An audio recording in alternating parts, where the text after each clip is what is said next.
October 12, 2017. A chilly evening in downtown Chicago. Inside the Harrington Hotel, the ballroom glittered with chandeliers, and the city's wealthiest gathered in silence, waiting for the auction to begin. At the front, Ethan Caldwell, a man who made his fortune building one of the biggest cleaning supply companies in the Midwest, sat confident in his tailored suit. To him, tonight was just another night to prove he was untouchable. Then something unusual happened. Near the back of the room, a woman in a simple gray dress raised her hand. No diamonds, no bodyguards, no sign she belonged in a room where millions were about to be traded. People turned, whispering, some even chuckling under their breath. Ethan glanced back, and for the first time that evening, his smile faded. He knew that face. Years ago, she had worked inside his home, not as a partner, not as a guest, but as his maid. What was she doing here, bidding in the same room as him? And why, with every hand she raised, did the entire room grow more uneasy? Her name was Marisol Vega. Born in San Antonio, Texas, in 1984, the oldest of 3 children. When her father passed away suddenly, she left school at 16 to help her mother keep food on the table. By 20, she had moved north to Chicago, taking whatever work she could find, laundromats, diners, eventually a housekeeping job in the Caldwell estate. To most, she blended into the background, cleaning up after parties she could never attend, polishing furniture she would never own. Yet even then, she carried a quiet resilience. She listened, she observed, she learned. Every time she wiped down Ethan Caldwell's long oak table, she noticed the business magazines stacked neatly on top. Forbes, Fortune, The Wall Street Journal. She read them when the house was empty, holding on to words she barely understood at first, but refusing to let the world of numbers and deals feel out of reach. She told herself, someday, she would own something that could not be taken away from her. Ethan Caldwell was her opposite in every way. Born into comfort, educated at the best schools, groomed to succeed. By 35, he was the CEO of Caldwell Supplies, one of the Midwest's most profitable chains for cleaning products used in hotels and offices.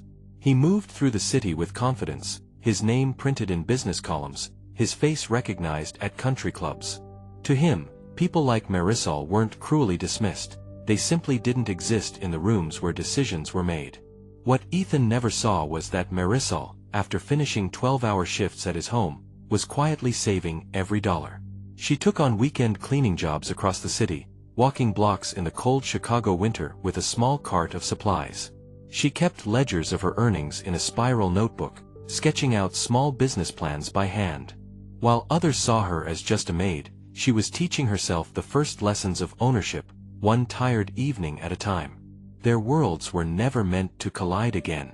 Yet on that October night in 2017, those years of silence, struggle, and determination were about to surface in a way no one in that ballroom could have imagined. The auctioneer's gavel struck once, his voice steady as he announced the first round of bidding.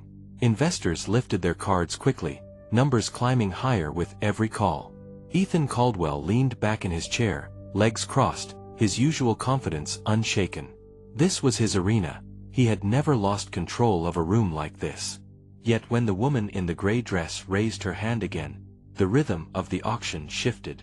The whispering in the crowd grew louder, some even turning fully around just to get a better look at her. Ethan narrowed his eyes, studying her for the first time not as a maid, but as an opponent. The numbers climbed higher. Each time she signaled, the auctioneer nodded, and the tension thickened. For Ethan, the threat was not only financial, it was personal. He had spent years building an empire that symbolized his superiority, and now a familiar face from his past was challenging him in public. He considered his options carefully. He could raise the stakes, using every last tactic he knew to force her out, or he could wait, letting the other bidders tear each other apart. Pride told him to crush her quickly. Strategy told him to be patient. For Marisol, the wait was different. Every dollar she had scraped together, every risk she had taken, had led to this night. She wasn't there for status or revenge. She wasn't even certain she could win. What she wanted was a chance, just one, to prove that ownership wasn't reserved for the wealthy. Her heart raced as she lifted her hand once more, steady despite the tremor running through her body. The auctioneer called another number. Silence filled the ballroom. Ethan tapped his pen against the table, then smirked as if amused by her determination. To the room, it looked like a game, the wealthy man watching a stranger play far above her means. But to Marisol, this was no game. It was her life's work on the line, and she knew if she backed down now, she would never forgive herself.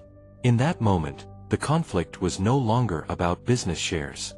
It was about dignity, power, and the unspoken question hanging in the air. Could a maid stand her ground in the same room as a millionaire? The bidding reached a point where only two remained: Ethan Caldwell, the man who had ruled every room he entered, and Marisol Vega, the woman who had once cleaned his floors. The auctioneer's hammer hovered in the air as the numbers climbed past what most in the ballroom could have managed. Ethan's jaw tightened, his confidence giving way to something else, an unfamiliar pressure he wasn't used to feeling in public. He raised his hand again, his voice sharp, calling out a figure that made even seasoned investors raise their eyebrows. The room waited for her to fold. Instead, Marisol's hand lifted once more, slow, deliberate, her eyes fixed on the stage. A hush fell. You could hear the rustle of a paper program, the shifting of chairs, the shallow breaths of people who suddenly realized they were witnessing something historic. The auctioneer glanced between them, sweat forming at his brow, before calling the next number. Ethan leaned forward, staring across the room, his pride daring her to quit. And then came the moment. The number was announced, higher than most individuals would ever risk. Ethan hesitated.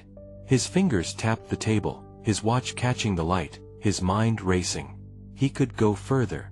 He had the wealth. But in that instant, the certainty that had always protected him slipped. He looked back at her, saw the steadiness in her eyes, and for the first time, he understood, this wasn't a woman guessing her way through a game. This was someone who had come prepared. Ethan's hand stayed on the table. The auctioneer repeated the number. Once. Twice. Then the gavel struck. Sold. The room erupted in gasps. Chairs shifted, voices rose in disbelief.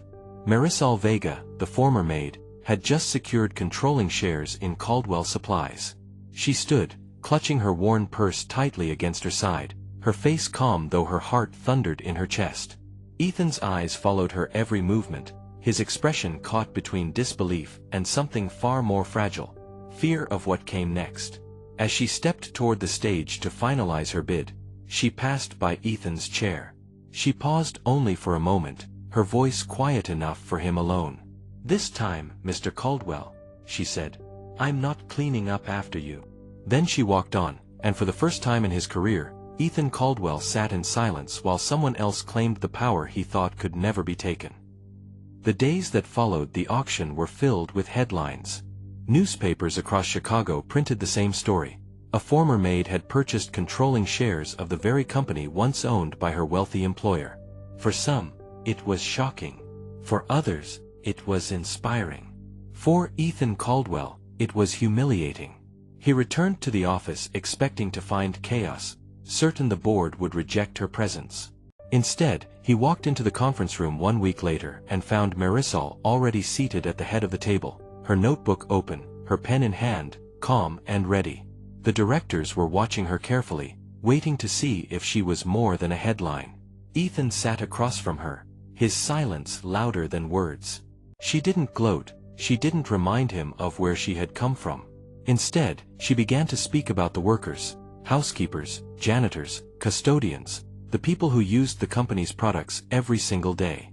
She spoke about fair wages, safety supplies that should never be cut for cost, and the dignity of people who rarely had a seat at any table, let alone this one. At first, the room seemed restless, the older executives shifting in their chairs, but as she continued, her voice steady and unwavering, something began to shift. One director leaned forward, another nodded, and slowly the board realized she wasn't just sentimental, she had a vision. A vision that made sense. Morale improved when workers were treated with respect. Loyalty grew when people felt seen. Even profit, she argued, followed when fairness was part of the business. Ethan listened, arms crossed, his pride bruised. Yet as the night stretched on, he noticed something he had never seen before: the quiet authority of someone who had nothing to prove, only something to protect. It unsettled him. It challenged him. And deep down, though he would never admit it then, it impressed him. By the end of the meeting, the board voted to approve her first proposal, a modest fund dedicated to employee wellness, the very idea Ethan had once dismissed. As the room emptied, Marisol stayed behind, closing her notebook slowly. Ethan walked past her, pausing for a moment. He didn't speak, but the look in his eyes carried something new, a recognition he had never given her when she scrubbed his floors. 2 weeks later, when she arrived at her desk, a small envelope was waiting. Inside was a note written in careful handwriting. "Thank you. You've given this company something I never could, heart." It wasn't signed, but she knew exactly who had left it. For Marisol, the note mattered more than the shares. It was proof that her fight had not just bought her a company. It had changed a man who once thought she was invisible. In the end, the lesson was unmistakable. True strength is not measured by the titles we hold or the fortunes we build, but by how we treat those the world overlooks. Power that is used only to elevate oneself fades quickly. Power that lifts others lasts far longer. On a cold November evening, weeks after the auction, the lights of Chicago reflected off the glass windows of Caldwell Supplies. Inside, Marisol finished another long day, gathering her notebook and slipping it into her worn leather bag. She switched off the desk lamp, the room falling quiet, and walked toward the door. For the first time in her life, she wasn't leaving someone else's office behind. This one was hers. She paused for a moment in the hallway, the faint hum of the city below carrying upward, then smiled softly before locking the door. If you believe that dreams, no matter how small they seem, can rise higher than wealth or pride, if you believe kindness and courage can rewrite a life story, then share this story with someone who needs it tonight. And subscribe to the Empathy Room, where the quietest voices often carry the strongest echoes.